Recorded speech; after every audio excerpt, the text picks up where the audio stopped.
From the National Weather Service. For the following county, District of Columbia, coastal flood warning in effect until midnight tonight. The National Weather Service in Baltimore, Maryland, Washington has issued a coastal flood warning, which is in effect until midnight tonight. The coastal flood advisory is no longer in effect. Tidal anomaly, 3 feet above normal. Timing, around high tide this evening. High tide at Alexandria is around 9:30 p.m. tonight. Expected impacts, moderate inundation of low-lying shoreline. A coastal flood warning means that flooding is occurring or imminent.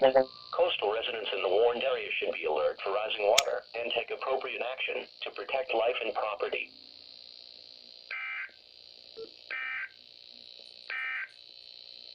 A severe thunderstorm warning remains